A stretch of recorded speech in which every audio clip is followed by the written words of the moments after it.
के ली meridian hotel में शुक्रवार को एक प्रेस वार्ता के दौरान अयोध्या में हो रही भव्य रामलीला मंचन के बारे में सांसद मनोज तिवारी ने बताया। इस मौके पर जिला आयोजन पदाधिकारियों एवं कार्यकर्ताओं के साथ राम का किरदार निभाने वाले सोनू डागरा, सीता का किरदार निभाने वाली कविता जोशी व अन्य कलाकार मौजूद रहे। इस प्रेस वार्ता में कलाकार खास बातचीत हमारे संवाददाता योगेश कुमार सोलंकी ने देखी। हमारी इस खास रिपोर्ट। एक विशेष रामलीला आयोजित की जा रही है जो मेरी माँ फाउंडेशन और राम की लीला संस्था ने मिलकर के आयोजित किया है और उनके बहुत सारे अधिकारी आपके समक्ष बैठे हुए हैं।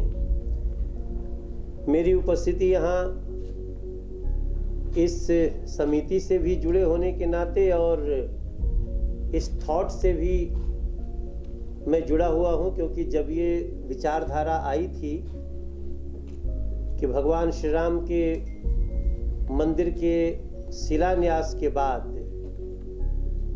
जो प्रसन्नता और खुशी है पूरे देश में, तो क्यों न इस बार एक विशेष रामलीला अयोध्या में ही करी जाए।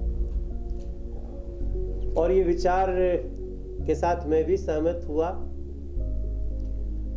और मुझे ये भी प्रस्ताव आया कि क्या आप भी इसमें कोई भूमिका का निर्वाह कर सकते हैं, क्योंकि आप करते ही रहते हैं। तो मैंने वो भी स्वीकार कर लिया है।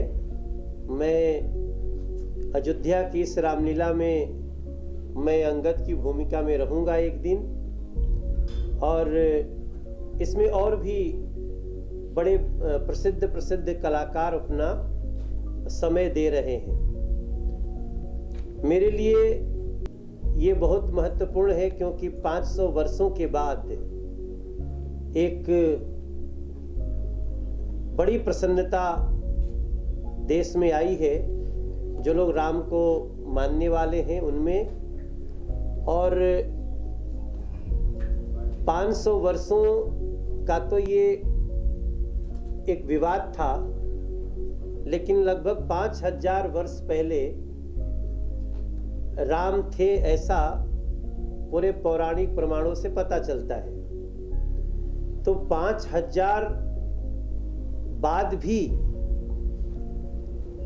राम की कथाएं, सीता जी की कथाएं, लक्ष्मण की कथाएं, भरत की कथाएं, अंगद की कथाएं, हनुमान जी की कथाएं, रावण का अहंकार, ये सब कुछ अगर समाज में अक्षरशः लोगों को पता है, तो इसके लिए भी मेरे जैसे कई लोगों का मानना है, मेरा मानना है कि राम लीलाओं का इसमें बड़ा योगदान है। क्योंकि रामचरितमानस 15वीं शताब्दी में तुलसीदास जी ने लिखी है। जो सबसे प्राचीन रामायण है वो वाल्मीकि रामायण है।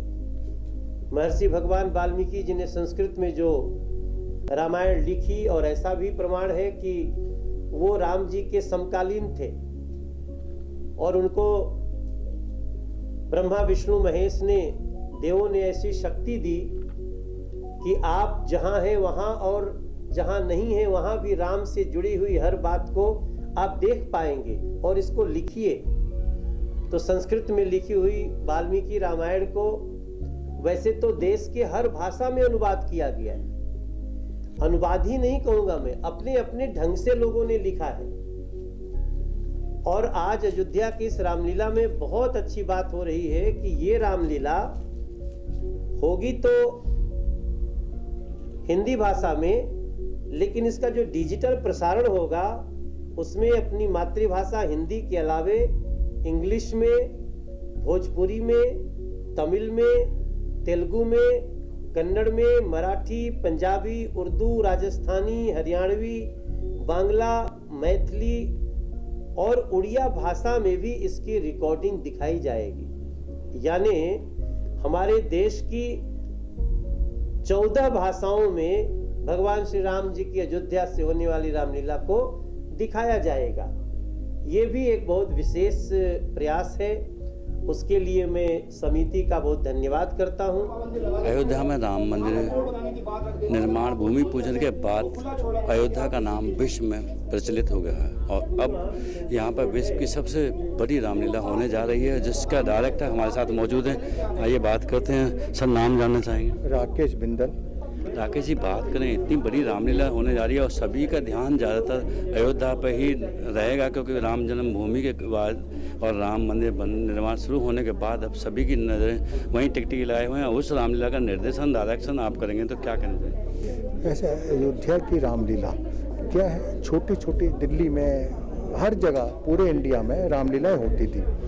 ये रामलीला एक जगह जहाँ प्रभु राम का जन्म हुआ और जहाँ पर लोग जाने को कुछ ना कुछ मतलब विवाद रहते थे, अब उस विवाद को मोदी जी ने दूर कर दिया है। अब वहाँ पर हम रामलीला करने जा रहे हैं और उस रामलीला को हम 14 भाषाओं में करने जा रहे हैं।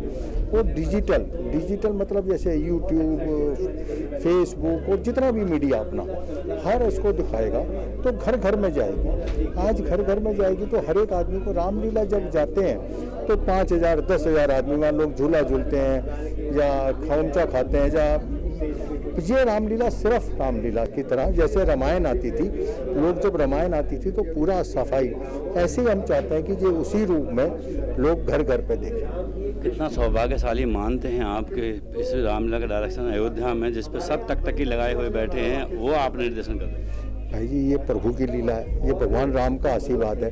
हम इसमें पूरी टीम है, इसके अंदर हमारी अयोध्या की रामलीला की पूरी टीम है। वो सब जने, हर आदमी उसके अंदर पूरे प्रयास से लगा हुआ है और अच्छे से अच्छा हमारा प्रयास है कि इसको बहुत बढ़िया रूप में दिखाया जाए। अयोध्या में होने वाली रामलीला में जो सीता का रोल करेंगी कविता जोशी, जो कि जमीनी स्तर से निखर के इस मुकाम तक पहुंची, वो हमारे साथ हैं। कविता की बात करें, कितनी खुशी महसूस हो रही है कि एक इतनी बड़ी रामलीला में आप सीता का रोल कर रही हैं, जिस पर देश की निगाहें, विश्व की निगाहें टकटकी लगाए बैठी हैं? बहुत ज़्यादा खुशी हो रही है, मतलब मैं बयां भी नहीं कर सकती अपने शब्दों में, क्योंकि सोचा ही नहीं था कि अयोध्या की रामलीला में मुझे माता सीता का किरदार निभाने का मौका मिलेगा। ये मिला है तो भगवान का बहुत बड़ा आशीर्वाद है कि मुझे चुना गया है, तो मैं बहुत सौभाग्यशाली हूँ कि मैं इस रामलीला को करने जा रही हूँ। कविता, बात करें, आज तक आपने हरियाणवी डायलॉग्स बोले हैं, देहाती फिल्मों का आपको अनुभव रहा है और अब आप बॉलीवुड कलाकारों के और जो देश के शिखर पर पहुंचे हुए कलाकार, उनके बीच में अभिनय करेंगी, तो कितना चुनौतीपूर्ण मानती हैं? बहुत चुनौतीपूर्ण है मेरे लिए, क्योंकि अभी तक हम लोगों ने हरियाणवी फिल्म की हैं, बहुत सारी फिल्में की हैं, बहुत सारे सॉन्ग्स किए हैं। ये ऐसा किरदार है जो माँ सीता के ऊपर है और वो एक पतिव्रत धर्म का पालन करने वाली स्त्री थी जो कभी किसी की तरफ देखती भी नहीं थी। तो उस किरदार को अपने अंदर ढालना मेरे लिए बहुत बड़ी बात है और बहुत चैलेंजिंग है और बहुत अच्छे से निभाऊंगी। पहली बार आप धार्मिक रोल करेंगी, इतना बड़ा रोल करेंगी, वो भी, तो किस तरह का लग रहा है? अभी प्रिपरेशन में बात करें तो प्रिपरेशन चल रही है, हमारी रिहर्सल स्टार्ट हो गई है, 1 महीना हो चुका है हम लोगों को। और प्रवेश कुमार जी जो इस रामलीला के डायरेक्टर हैं, वो हमें डेली रिहर्सल हमें कराते हैं, हमें बताते हैं कैसे डायलॉग्स बोलना है, किस तरह से चलना है, एवरीथिंग सब कुछ वो हमें बताते हैं। और सुभाष बॉबी मलिक जी जो हमारे इस रामलीला के अध्यक्ष हैं, तो उन्हें भी थैंक्स कहना चाहूँगी कि मुझे उन्होंने इस किरदार के लिए चुना है। क्या कहना चाहेंगे दर्शकों के लिए? और अभी कोई माँ सीता का कोई रोल, आपको कोई डायलॉग याद हो तो एक बार दर्शकों को? हाँ, मैं ये कहना चाहूँगी कि रामलीला देखिएगा 17 से 25 अक्टूबर अयोध्या में, जिसका लाइव टेलीकास्ट होने जा रहा है। रही डायलॉग की बात, तो मैं एक डायलॉग बोलती हूँ। जब एक मृग वाला हमारा इसमें सीक्वेंस होता है कि मुझे एक मृग दिखता है सीता को, जो बहुत सुंदर होता है, तो वो राम जी से कहती हैं कि आप इस मृग को ले आइए। तो उसके बाद कुछ ऐसी घटना घटती है, तो वो लक्ष्मण को बोलती है कि आप जाइए वहाँ पे और राम जी को आपकी ज़रूरत है। तो मैं लक्ष्मण से बोलती हूँ,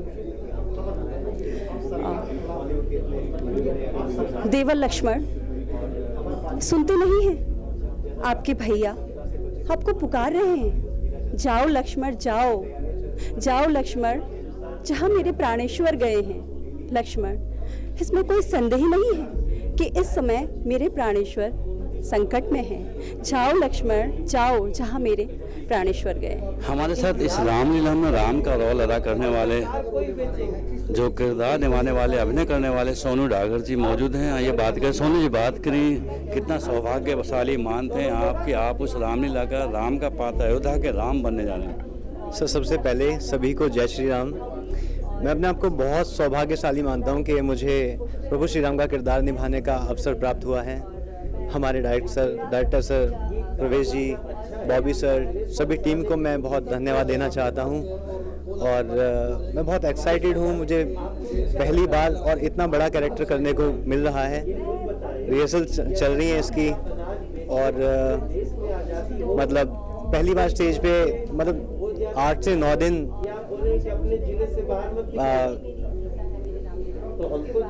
काफ़ी, मतलब बहुत एक्साइटेड हूँ।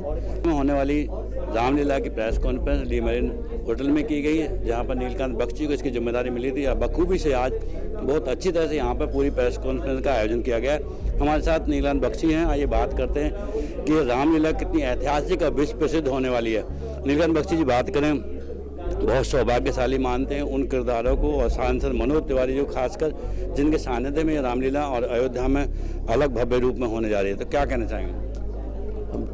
जय श्री राम। हम ये कहना चाहेंगे कि रघुकुल रीत सदा चली आई, प्राण जाएं पर वचन न जाएं, आओ मिलकर कोरोना को हराएं और अयोध्या में जाके रामलीला मनाएं। तो ये एक ऐसी रामलीला होगी जो भव्य तरीके से होगी और सोशल डिस्टेंसिंग के नॉर्म्स को, सरकार के नियमों को देखते हुए इसके अनुसार इसको किया जा रहा है। और इसका मेन पर्पस है कि वर्चुअल दिखाई जाए और खाली दिखाई ना जाए, 14 भाषाओं में दिखाई जाए। अलग अलग भाषा के लोग, उर्दू से लेके तमिल तक, इन भाषाओं में दिखाई जाएगी। तो वाकई आज की प्रेस कॉन्फ्रेंस से साफ जाहिर है कि जिस तरह से विश्व प्रसिद्ध अयोध्या में रामलीला का आयोजन होने जा रहा है आगामी 17 अक्टूबर से, उसके लिए आज प्रेस कॉन्फ्रेंस के जरिए सारी जानकारियां मीडिया को दे दी गई हैं ताकि लोगों को पता चल सके और इस विश्व प्रसिद्ध रामलीला जो अयोध्या में होने जा रही है उसका सभी वर्चुअल तरीके से घर बैठे आनंद ले सके।